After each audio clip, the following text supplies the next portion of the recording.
دیکھیے تصور کیجئے حضور جا رہے ہیں، تشریف لے جا رہے ہیں، کسی دعوت میں ہے، تبلیغ میں، یا ویسے ہی تشریف لے جا رہے ہیں، اور کوئی ایک دم گھٹا ہے لوگوں کا، ادھر سے فکرہ آتا ہے، تیر کی طرح لگتا ہے دل میں جا کر محمد کے صلی اللہ علیہ وسلم۔ آیا وہ شخص جس کا یہ خیال ہے کہ اس پر کوئی فکر نازل ہو رہا ہے، ہمارے خیال میں تو تمہارا دماغ خراب ہوگی۔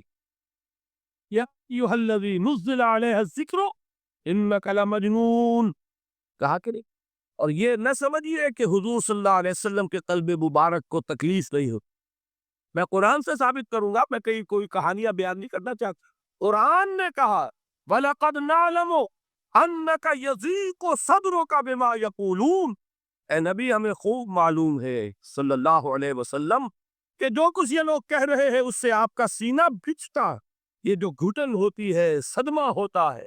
انَّكَ يَضِيقُ صَدْرُكَ بِمَا يَقُولُونَ، ہمیں خوب معلوم کہ جو کچھ یہ باتیں آپ کو سننی پڑ رہی ہیں، یہ کڑوی کسیلی باتیں، یہ جو فکرے چست ہو رہے، استہزاء ہو رہا ہے، تمسخر ہو رہا۔ سورہ حجر میں ہے، ایک جگہ کھڑے ہوئے لوگ قرآن کا مذاق اڑا رہے ہیں، بھائی فلاں آیت تم لے جانا، فلاں آیت میری ہوگی، اس کے ٹکڑے کر رہے ہیں، اس کے ٹکڑے اس سے بکھرے کر کے قیمہ بنا کر ان آیات کا تمسخر اڑا رہے ہیں۔ ایک جگہ قرآن مجید میں مذکور ہے کہ فرشتوں کا مذاق اڑ رہا ہے۔ بھائی یہ دیکھو محمد نے کہا ہے صلی اللہ علیہ وسلم کہ جہنم پر تو کل 19 فرشتے ہیں، علیہا 19 قرآن میں آیت نازل ہوئی۔ ایک پہلوان کہتا بھائی 10 کو تو میں سنبھال لوں گا، باقی 9 کا تم انتظار کر لو۔ یہ باتیں آ رہی ہیں حضور کے کان میں، کلام الہی کے ساتھ کیا سلوک ہو رہا ہے، مجھ پر کیا فکرے چست کیے جا رہے ہیں، مجھ پر جس طریقے سے استہزاء اور تمسخر کا رویہ اختیار کیا گیا ہے، دل بھج رہا ہے، دل میں صدمہ ہے۔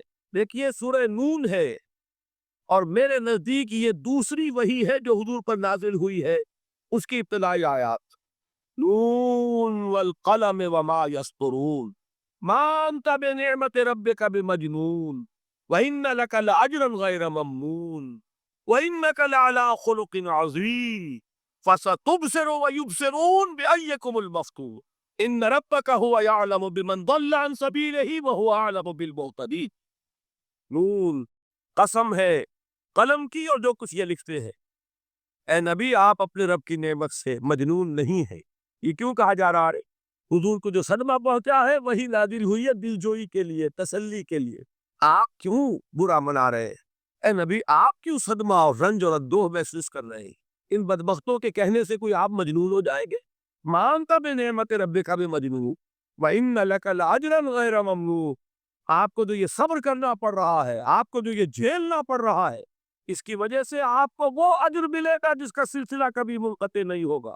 وَإِنَّكَ لَعَلَىٰ خُلُقٍ عَظِيمٍ، اور اے نبی آپ تو خلق عظیم کے حامل ہے۔ آپ کا اخلاق، آپ کا کردار، آپ کی سیرت، آپ کی شخصیت میں طہارت، نفاست، پاکیزگی، آج تک دنیا نے کوئی پاگل، کوئی مجنون ایسا بھی دیکھا؟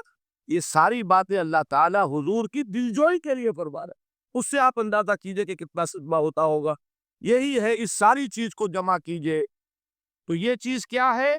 وَاصْبِرْ عَلَىٰ مَا يَقُولُونَ وَاهْجُرْهُمْ هَجْرًا جَمِيلًا، صبر کرو اے نبی، صبر کرو اے محمد صلی اللہ علیہ وسلم، جھیلو اور برداشت کرو اس پر جو یہ کہہ رہے۔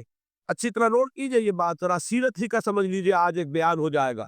یوں سمجھیے جب حضور نے یہ کہا کہ مجھ پر وحی نازل ہوئی، فرشتے سے ملاقات ہوئی، تو اب وہ چہمے گوئیاں شروع ہو گئی، معلوم ہوتا دماغ خراب ہو گیا۔ کہ ہم نہیں کہتے تھے یہ جا کے غار حرا میں بیٹھتے ہیں، کئی کے دن رہتے ہیں، بھوکے رہتے ہیں، وہ خشکی چڑھ گئی نا آخر۔ یہ جس طرح کی باتیں دنیا میں آج ہوتی ہیں اسی طریقہ کی باتیں ہوتی ہیں۔ عتبہ ابن ربیعہ ایک مرتبہ آتا ہے، چونکہ قریش کے بڑے لوگوں میں سے تھا، تو قریب آ کر بڑی اپنائیت کے ساتھ، بڑی شفقت کے ساتھ، بڑے بزرگانہ انداز میں کہتا ہے بھتیجے، حضور سے، بھتیجے اگر واقعی کسی بدروح کا سایہ ہو گیا ہے تم پر وہ آسیب آ گیا ہے تو مجھے بتا۔ میرے بہت سے عاملوں سے تعلقات ہیں، میں کسی کو بلا کر یہ تمہاری بدروح دور کر دوں گا۔ اب آپ سوچئے کیا بیتی ہوگی حضور کے دل پر۔ یہ وہ کیفیات ہیں، اور یہ نوٹ کر لیجئے 4 برس تک یہی شکل رہی۔ مخالفت اسی نوع سے ہوئی ہے جس کو کہتے ہیں فزیکل پرسیکیوشن، جسمانی تشدد، وہ پہلے 4 سال نہیں ہوا۔ اس کی وجہ کیا ہے کہ در حقیقت جب بھی کبھی کوئی ایسی دعوت اٹھتی ہے اب مجھے اجازت دیجیے میں ایک لفظ انقلاب یہاں استعمال کر لوں، انقلابی دعوت۔ کل میں نے کہا تھا نا، ایک ہوتی ہے خالص مذہبی تبلیغ، ایک ہوتی ہے انقلابی تبلیغ۔ مذہبی تبلیغ کی سب سے بڑی مثال عیسائیت کی تبلیغ، اور انقلابی تبلیغ کی سب سے بڑی مثال اشتراکی تبلیغ۔ میں باہر سے مثالیں دے رہا ہوں، اندر سے نہیں دینا چاہتا۔ آگے یہ کئی قدر گفتے ہیں، باقی فکر کن۔ آگے انسان اپنی عقل سے کام لے، سوچے، غور و فکر کرے۔ تو یہ انقلابی تبلیغ تھی محمد الرسول اللہ صلی اللہ علیہ وسلم۔ اور انقلابی تبلیغ کے اندر یہ بات جان لیجیے کہ پہلا رد عمل جو ہوتا ہے معاشرے کا، وہ یہ ہوتا ہے کہ کوئی ایسی بات گھبرانے کی نہیں ہے۔ ایک آدمی کا دماغ خراب ہو گیا ہے اور کچھ سر پھرے قسم کے چند نوجوان اس کے ساتھ لے، ایسی کیا بات ہے گھبرانے کی؟ مشت خاک ہے، بس ان کو چٹکیوں میں اڑاؤ۔ جو چٹکیوں میں اڑانا کہلاتا ہے، اسی کو قرآن مجید میں ایک اور جگہ کہا گیا ہے، یریدون لیطفئوا نور اللہ بافواہہم، یہ چاہتے ہیں کہ اللہ کے نور کو اپنے منہ سے بجھا دے، پھونکے مار کے ہی بس۔ تو پہلا رد عمل جو ہوتا ہے ایک نظام کا، ایک کسی انقلابی دعوت کے خلاف، وہ رد عمل ہوتا ہے استہزاء، تمسخر، مذاق کرو، ان کو جس کو آپ انگریزی میں کہتے ہیں ڈی مورلائز کر ان کی ہمتیں جو ہے وہ ٹوٹ جائے، ان کو اس طریقے سے، اسی کا نام ہے آج کل کی اصطلاح میں کیریکٹر اسیسینیشن، ان کی شخصیتیں جو ہیں ان کو داغدار کر دو، ان کا اعتبار ختم کر دو، ان کا استہزاء کرو، تمسخر کرو۔ اور یہ میں آپ سے عرض کر رہا ہوں اس وقت ایک گنا فخر کے ساتھ اور اللہ تعالیٰ کا شکر ادا کرتے ہوئے کہ میں نے جو کام بھی کیا ہے اس وقت پاکستان میں، آپ نے اخبارات میں دیکھا ہوگا، بڑا دقیانوسی مولوی ہے، ایک بات کا رد عمل جو ہوا وہ آپ کے علم میں ہوگا۔ بڑے جو یہ جدید ہمارے روشن خیال قسم کے جو صحافی ہے، اگر کہیں آپ نے پڑھا ہو جس طرح استہزاء ہوا ہے، جس طرح مذاق اڑایا گیا ہے، جو الفاظ استعمال کیے گئے، وہ میرے نزدیک بہت بڑی سند ہے جو اللہ کے ہاں جا کر پیش کروں گا کہ اللہ تیرے دین کے لیے۔ میں نے اپنے گھر سے کوئی بات نہیں کہی، میں نے جو بات کہی وہ جو شریعت محمدی کی بات ہے وہ کہی۔ اگر اپنی طرف سے کہی ہو، کوئی اضافہ کیا ہو، تو اللہ تعالیٰ کی بھٹکار ہو مجھ پر اور لعنت ہو مجھ پر۔ لیکن اگر میں نے وہی کچھ کہا جو شریعت محمدی کا تقاضا ہے اور قرآن اور سنت کی بات ہے، تو پھر اگر مجھے کسی نے پاگل کہا اور کسی نے دقیانوسی کہا اور کسی نے اور فقرہ تست کیا، تو میں اس کے لیے، میں تو سمجھتا ہوں میرے لیے وہ سند ہے جو اللہ تعالیٰ کے ہاں میں جا کر پیش کروں۔ اور یہ جان لیجئے کہ وہی بات ہوتی ہے ہمیشہ، ہسٹری ریپیٹس اٹسیلف۔ وہ بات کریں گے جو حضور نے کی تھی، وہی رد عمل سامنے آئے گا جو اس وقت آیا۔ اس لیے کہ یہ تو جو انسانی مزاج ہے وہ نہیں بدلا، معاشرے کا انداز نہیں بدلا، وہ جو کام ہوگا اس کا رد عمل ابتدائی وہی ہوگا۔ اور اس میں در حقیقت امتحان ہوتا ہے صبر کا۔ کیا دل شکستہ ہو کر بیٹھ رہے گا انسان؟ ہمت جواب دے جائے گی؟ کمر ٹوٹ جائے گی؟ قوت ارادی اور عزیمت جو ہے مزمحل ہو جائے گی؟ پھونکوں سے چراغ بجھ جائے گا؟ یہ جو میں نے آیت آپ کو سنائی تھی، اس کا بڑی خوبصورت کی صاف ترجمہ کیا ہے مولانا ظفر علی خالد کہ نور خدا ہے کفر کی حرکت میں خندہ زن، پھونکوں سے یہ چراغ بجھایا نہ جائے گا۔ یریدون لیطفئوا نور اللہ بافواہہم واللہ متم نورہ ولو کرہ الکافرون، یہ چاہتے ہیں کہ اپنے منہ کی پھونکوں سے اللہ کے نور کو بجھا دے، حالانکہ اللہ تعالیٰ تو اپنے نور کا اتمام فرما کر رہے گا، خواہ ان کافروں کو کتنا ہی ناگوار ہو۔ اس کی ترجمانی ہے نور خدا ہے کفر کی حرکت پہ خنددن، پھونکوں سے یہ چراغ بجھایا نہ جائے۔ بہرحال اس مرحلے پر میں نے آپ کو دو صبر بتائے۔ صبر کس چیز سے؟ اپنا کیریئر دنیاوی جو بھی آپ حاصل کر سکتے تھے، صحیح آدمی ذہانت لگائے گا تو دین کی دعوت دے گا ایٹ دی انٹلیکچوئل لیول۔ اور یہ بات جان لیجئے کہ یہ چیز دنیا میں کسی کمائی کا ذریعہ نہیں بن سکتی، اسے قربانی دینی پڑے گی کیریئر کی، اپنے مفادات کی، تب کام کر سکے۔ عام آدمی وقت لگائے گا، صلاحیتیں صرف کرے گا، اپنی وہی اس وقت اور توانائی سے پیسہ بنا سکتا تھا۔ آج کل تو آپ کو معلوم ہے کہ بڑی سادی ہو گئی ہے یہ حساب کتاب کی بات، بہت سادہ۔ ایک انسکلڈ لیبرر کا 1 گھنٹہ برابر ہے اتنے روپے کا، ایک سکلڈ لیبرر کا 1 گھنٹہ برابر ہے اتنے روپے پہ۔ آپ تو ہر چیز کاؤنٹ کر سکتے ہیں، میئر کر سکتے ہیں۔ جو شخص 1 گھنٹہ لگا رہا ہے اس نے کوئی پیسہ خرچ کیا ہے، اسی وقت کو لگا کے وہ پیسہ بنا تھا، اسی ذہانت اور صلاحیت سے وہ تو کمائی کرتا، ادھر لگایا۔ تو وہ جو کمی ہو رہی ہے اس کو برداشت کرنا، اس کو جھیلنا اور خوش دلی سے برداشت کرنا، یہ سمجھنا کہ در حقیقت یہ سب کچھ کیا ہے کہ اللہ تعالیٰ کے ہاں اس کا جو ثواب ملے گا۔ یہ صبر کا ایک رخ، اور استہزاء ہو، تمسخر ہو، مذاق اڑے، فکرے چست ہو، دقیانوسی کہا جائے، ریئیکشنری کہا جائے، یہ بڑے ریئیکشنری ہے، یہ بڑے پچھلے زمانے کے لوگ ہیں، اگلے وقتوں کے ہیں یہ لوگ، انہیں کچھ نہ کہو، جو کہا جائے سنو۔ وَاصْبِرْ عَلَىٰ مَا يَقُولُونَ وَاهْجُرْهُمْ هَجْرًا جَمِيلًا، اور صبر کیجئے محمد صلی اللہ علیہ وسلم۔ دیکھیے کوئی پہلو ایسا نہیں ہے جس میں ہمیں ہدایت قرآن مجید سے اور سیرت محمد صلی اللہ علیہ وسلم سے ملنا جائے۔ اگر اللہ تعالیٰ مقام دعوت پر فائز ہونے کی توفیق عطا فرما دے تو جو مرحلے پیش آئیں گے وہ آپ کو نظر آ جائیں گے سیرت محمدی میں صلی اللہ علیہ وسلم، اور اس وقت حضور سے جو کہا گیا اس سے آپ کے دل پر بھی اس کے زخمی جو آپ کا دل ہے، آپ کے احساسات ہیں، اس پر مرہم رکھا جائے گا۔ وَلَقَدْ نَعْلَمُ أَنَّكَ يَضِيقُ صَدْرُكَ بِمَا يَقُولُونَ، ہمیں خوب معلوم ہے کہ جو کچھ آج تمہیں سننا پڑ رہا ہے اس سے تمہارا سینہ بھجتا ہے، تمہیں رنج اور صدمہ ہوتا ہے، لیکن وَاصْبِرْ عَلَىٰ مَا يَقُولُونَ، جو کچھ یہ کہہ رہے ہیں اس پر صبر کیجئے، اس کو جھیلیے اور برداشت کہ عادت پڑے گی۔ پھر معاشرے کی درستی کے لیے ضروری ہے کہ بدلاؤ، ایک تھپڑ اس نے لگایا ہے تو تھپڑ اس کے لگے تو اس کے بھی 14 طبق روشن ہو، تاکہ کسی اور کو تھپڑ مارنے کی ضرورت اس میں نہ ہو۔ یہ صحیح ہے کہ معاشرے کی درستی اسی میں، لیکن جو دعوت کا معاملہ ہے بالکل جدا ہے اس کے قانون۔ اور حضرت مسیح کے الفاظ کیا تھے یا نہیں، بہرحال انجیل میں یہ ہے، اور میں جو بات عرض کر رہا ہوں وہ یہ ہے کہ وہ بالکل صحیح ہے۔ مقام دعوت کے دوران یہی طرز عمل صحیح ہے، اور یہی طرز عمل محمد رسول اللہ نے صلی اللہ علیہ وسلم اپنے ساتھیوں کو تلقین فرمایا۔ وہ کیا ہے؟ وہ الفاظ جو ہے انجیل کے وہ یہ ہے کہ اگر کوئی تمہارے داہنے گال پر تھپڑ مارے، ماں بھی پیش ہے۔ اگر کوئی تمہارا چغا لینا چاہے لالش کر کے تو تم اس کو کرتا بھی اتار کے دیتے۔ اگر کوئی تمہیں بیگار میں 1 کوس لے کے جانا چاہے تم 2 کوس اس کے ساتھ جاؤ۔ اس پر کہا گیا کہ یہ بڑی غیر فطری تعلیم ہے۔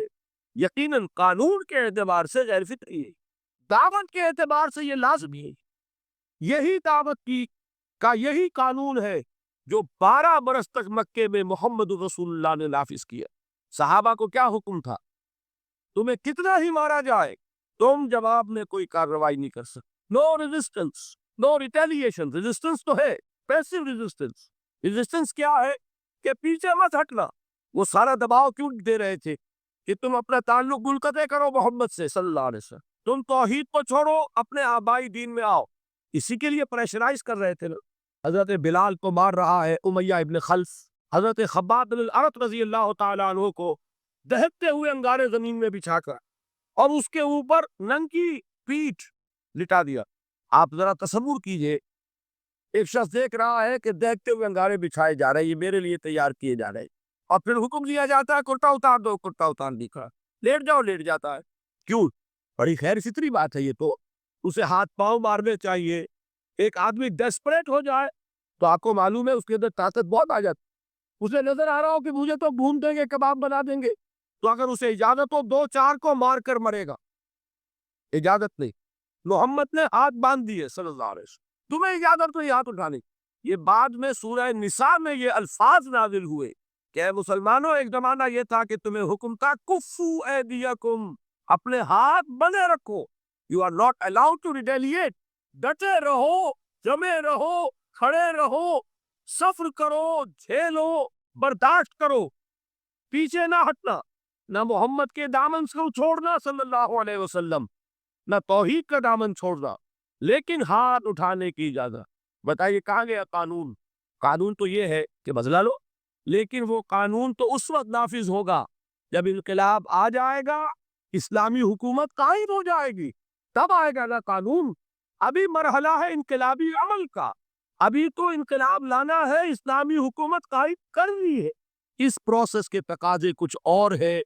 اس میں جو پہلا مرحلہ ہے وہ پیسو ریزسٹنس کا ہے۔ سب یہی وجہ ہے، دیکھیے پکی صورتوں میں نبی اکرم صلی اللہ علیہ وسلم کو اتنے مختلف پیرایوں میں صبر کا حکم دیا گیا۔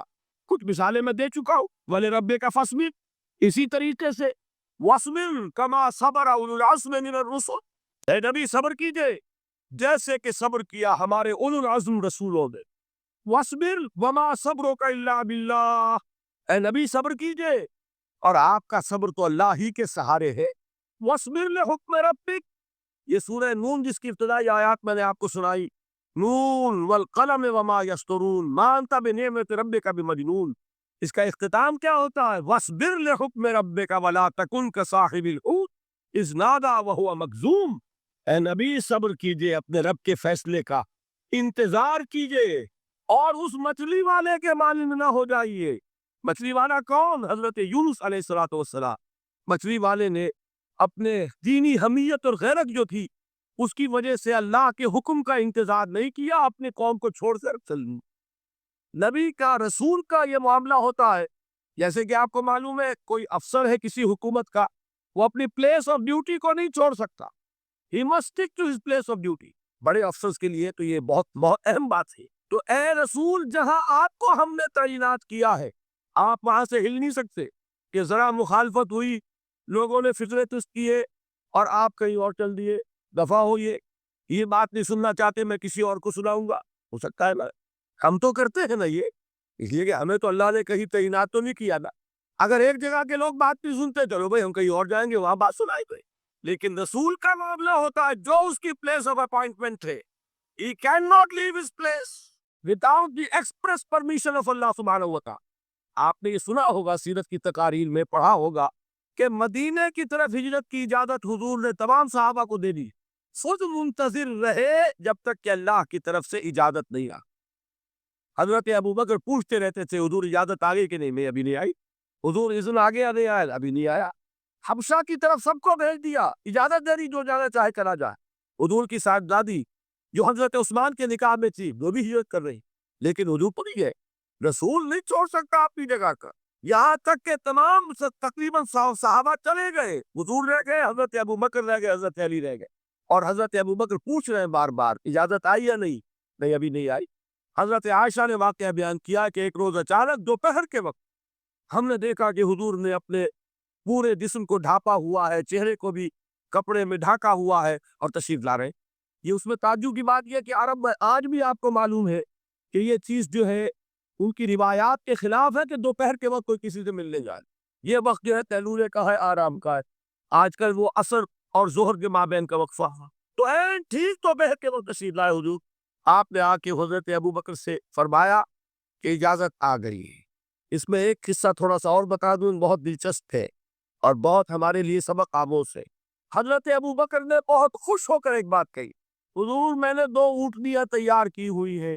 یعنی اب آپ وہ تو سوچتے تھے نا شاباش ملے گی کہ میں نے تیاری کی ہوئی ہے، میں نے 2 اونٹنیوں کو خوب کھلا پلا کے فرما کیا ہوا ہے، بڑی توانا ہے تاکہ ہم تیزی کے ساتھ سفر کر سکیں۔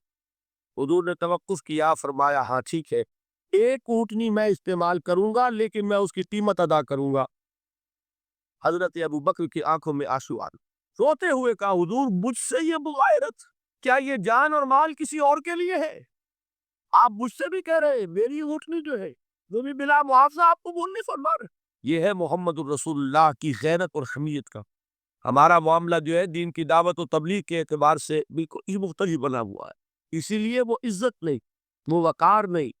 یہاں یہ حال ہے کہ حضور کے سسر ہے، جان نثار ہے، یار غار ہے، سب کچھ ہے، لیکن وہاں بھی یہ معاملہ ہے کہ ٹھیک ہے اونٹنی کی قیمت ادا۔ بہرحال میں جو عرض کر رہا تھا وہ یہ ہے کہ چونکہ رسول کو اجازت نہیں تو فرمایا گیا وَاصْبِرْ لِحُکْمِ رَبِّکَ وَلَا تَکُنْ كَصَاحِبِ الْحُوتِ۔ دیکھنا وہ جو یونس علیہ الصلوۃ والسلام جو انہوں نے کیا تھا اجازت آئے بغیر، وہ اپنی قوم کو چھوڑ کر، وہ قوم کو چھوڑ کر کسی اور وجہ سے نہیں گئے تھے دین کی حمیت اور غیرت کی وجہ سے۔ یہ بدبخت بات سننے کو تیار نہیں ہے تو دفع ہو، میں کہیں اور جا کر اللہ کی بات سے کہیں سناؤں گا، لیکن اجازت کے بغیر نہیں کہہ سکتے۔ یہی وجہ ہے کہ پکڑ ہوئی، گرفت ہوئی اور مچھلی کے پیٹ میں رہے، وہاں وہ لا الہ الا انت سبحانک انی کنت من الظالمین، اور وہاں سے پھر اللہ تعالیٰ نے نجات دی، مچھلی نے انہیں اگل دیا ساحل کے اوپر۔ یہ ایک لمبی بات ہے، یہاں حضور سے کیا کہا گیا صبر کی۔ اب دیکھیے ایک بات عجیب ہے، یہ ربط اپنے ذہن میں رکھیے، اللہ تو صبر کی تلقین کر رہا ہے اپنے رسول کو، اور رسول یہی تلقین کر رہے ہیں اپنے صحابہ کو، صبر کرو، جھیلو، برداشت کرو، ہاتھ مت اٹھانا، کوئی جوابی کارروائی نہیں ہوگی، بلکہ اپنے اوپر جھیلو جو کچھ جھیلنا ہے، ڈٹے رہو، پیچھے مت ہٹنا، یہ صبر ہے۔ لیکن ہاتھ اٹھانے کی اجازت ہوئی۔ چنانچہ اب ذرا چشم تصور سے دیکھیے، ابو جہل اس نے جو بدترین روش اختیار کی، وہ ایک خاندان تھا، حضرت یاسر، ان کی اہلیہ حضرت سمیہ، اور ان کے فرزند حضرت عمار رضی اللہ تعالی عنہم۔ یہ غلام نہیں تھے، حضرت سمیہ تو کنیز تھی، لیکن یاسر غلام نہیں تھے۔ ان کی کہانی یہ ہے، واقعہ یہ ہے کہ یہ بہت نیک آدمی تھے یاسر، یمن کے باشندے۔ انہیں کو خواب میں بشارت ہوئی کہ نبی کا ظہور ہونے والا ہے مکے میں، جاؤ شاید ان کے قدموں تک پہنچ جاؤ۔ جیسے حضرت سلمان فارسی کی بات میں نے آپ کو بتائی، وہ تو خواب کی بشارت نہیں تھی، وہ ان کے غور و فکر کا معاملہ تھا۔ انہوں نے وہ جو آگ کی پوجا پاٹ ہے اس کو چھوڑا اور سفر کیا، اور پھر انہیں خبر دی ایک راہب نے کہ کھجوروں کی سرزمین میں آخری نبی کا ظہور ہونے والا ہے، جاؤ شاید قسمت یابی کرے۔ انہیں خواب آیا تھا، یہ یمن سے ترک وطن کر کے مکے آ گیا۔ ابو جہل کا ایک چچا تھا، بہت شریف النفس انسان، اس کے ساتھ معاہدہ کیا حلیف بن کر، اور وہ مکے میں رہنے لگے۔ اس لیے کہ نوٹ کر لیجئے، مکہ اس وقت ایک قبیلے کا شہر تھا، صرف قریش۔ یا قرشی رہ سکتا تھا وہاں، یا قرشی کا حلیف۔ اگر کسی کے ساتھ اس کی، جیسے آپ کو معلوم ہے یہاں کاروبار وغیرہ کرنے میں سعودی عرب میں شراکت جو ہے وہ کسی لوکل سعودی کے ساتھ ہوگی تو آپ کر سکتے، وہ کفیل ہے، ورنہ آپ کچھ نہیں کر سکتے۔ اسی طرح کی بات وہاں تھی کہ اگر تو کسی قرشی نے آپ کو امان دی ہوئی ہے تو آپ رہ سکتے ہیں مکے میں، ورنہ نہیں۔ یا تیسرے قرشی کا غلام، غلام تو ملکیت ہی ہے اس کی، جیسے بھیڑ بکری ہے اسی قرشی کی، اسی طرح اس کے غلام ہے۔ یہ تین کیٹیگریز تھی انسانوں کی مکے۔ اسی کو نوٹ کیجئے کہ جو بیچارے غلام تھے وہ سب سے زیادہ ستائے گئے، اس لیے کہ غلاموں کے تو حقوق ہی کوئی نہیں تھے۔ ان کو تو اگر کوئی شخص اپنے غلام کو ذبح کر دیتا تھا تو بھی کوئی پوچھنے والا نہیں۔ بالکل ایسے ہی ہے نا، آپ کی بکری آپ نے ذبح کی، گوشت کھا لی،